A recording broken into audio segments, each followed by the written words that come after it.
Good day guys, nabuksan na natin yung box. Nailabas na rin natin yung mga laman ng box. So, ang laman ng box natin guys, for our video for today is ito. Yan. Tapos, itong pinaka screen niya, which is nakalagay dyan. Yan. Tapos, may kasama rin yan guys na ganito. So, siguro ito yung pang sangkalan para hindi siya umaalog. So, meron tayong dalawang set ng yan. So, for POV, ito yung stock natin. So, yan, front. Tapos, yung sa sides. Yan, ganyan na siya kataas. So, halos ka-level lang siya nung gas, nung ating brake fluid. Tapos, pag POV naman, mga ganyan. So, nag-tap pa naman, medyo high speed. So, ganyan naman siya. So, yan ang ating gagawin for today's video. So, guys, tapos ito pala, nabili natin kay Gascoholic. So, kung gusto niya rin ng ganito, PM niya lang yung page nila na Gascoholic. So, kompleto naman sila doon. Doon natin nabili ang mga upgrades natin. Pero unahin lang muna natin to i-install para mapakita ko na rin sa inyo. Okay, let's go. So, guys, ang muna natin gagawin dito is tanggalin nga itong dalawang screw na to. Yan. So, tinanggal ko na muna yung isa. Kasi gusto ko rin muna makita bago ko rin ipakita sa inyo. So, next naman is itong dalawa. So, kaya na ito ng mga ganitong tools.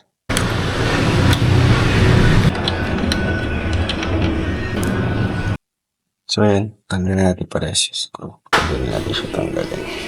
Ayan. So, ito na yung ating stock windshield. Tanggal na siya. Yeah. Punasan lang muna natin.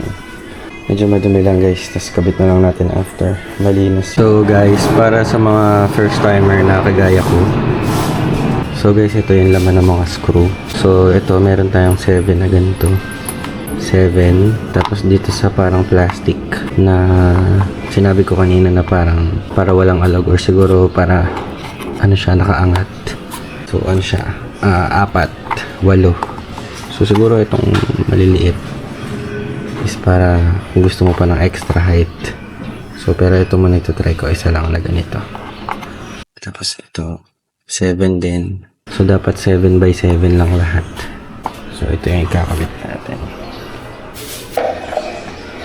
Ganyan siya. Pogi. So, bali yung mangyayari is itong mga maliliit na screw para sa mga first time na kagaya ko. So, ito maliliit na screw. Lagyan natin dun sa washer. Lalagyan natin ng washer. And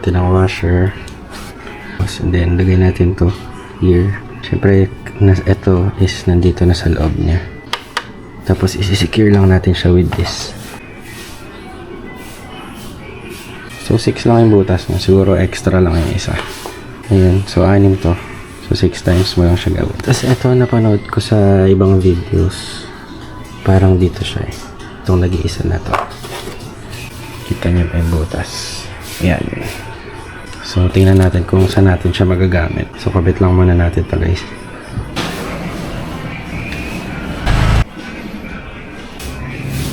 So guys, nakabit na natin siya. Pinaka-look niya.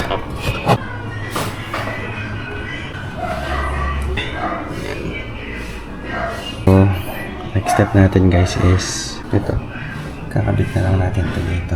Kabitin lang natin din sa tinanggal nating mga screw dun sa stock side mirrors. So, ito na yung gagamitin natin. Mas mahaba na siya. So, ayan. So, guys, dito dapat tatanggalin nyo pala yung side mirrors. Kasi hindi na siya masushoot dun sa butas eh. Kasi ganito na siya, guys. Ito na siya. So, dapat wire na lang yung may susuot mo dyan.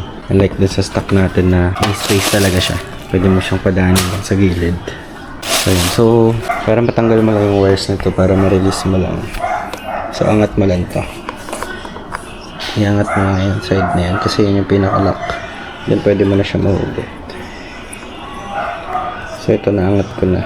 Tapos, mahugot mo na siya. Ganyan mo na siya. So, yun. Dagdag info lang din. So, ganito magiging itsura niya, guys.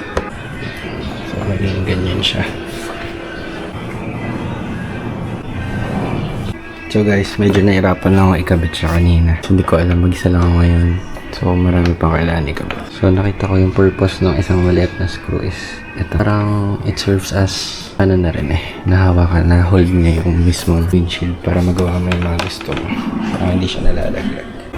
So guys, nakabit ko na yung left side. So medyo tricky lang siya dito sa part na may mga spacer. So medyo dapat yung katulad niyan. So dapat talagang tatapat mo muna siya. Tapos na yung left side, nakabit na rin natin. So kabila naman.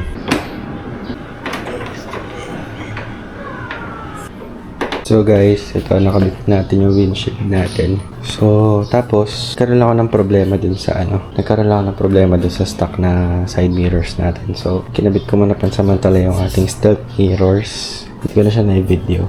Pero ito meron kasi siyang signal lights. Pero hindi ko muna siya in-install with lights. So separate video na lang natin, especially yung pagko-connect nito ng ating lights sa stealth mirrors kasi may iba pang ginagawa dyan. Hindi siya parang plug and play lang. So for the meantime, ito muna siya. Hindi kasi dito sa left side, dito sa right side kasi kasya naman yung stock.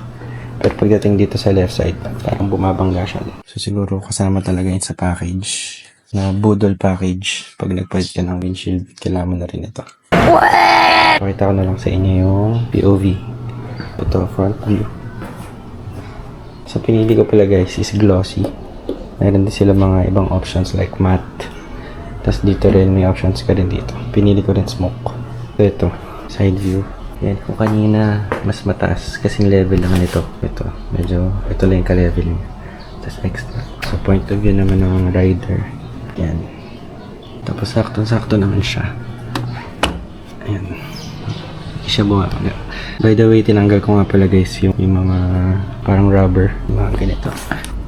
Kasi medyo natataasan ako eh. Tinanggal ko. Medyo bumaba ng konti. And hindi naman siya sumasayad. Super sakto lang. Tapos pag naka-tuck in ka naman, yan. Okay naman. Tapos yung linaw niya. Ito yung wala.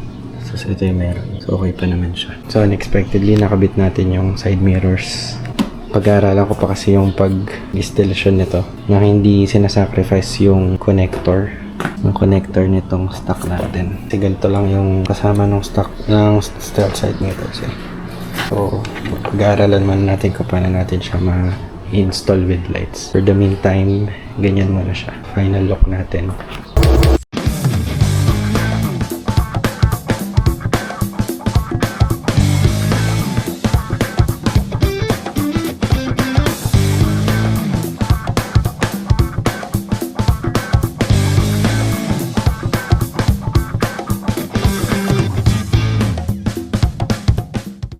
So that's it for today's video guys. So next naman natin for upload is yung ating sliders. Tapos yung ating rod guard.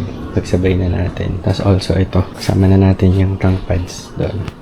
Para sa mga details. Kung gusto nyo rin ng ganyan tank pads. So yun guys. Thanks for watching. See you sa next video.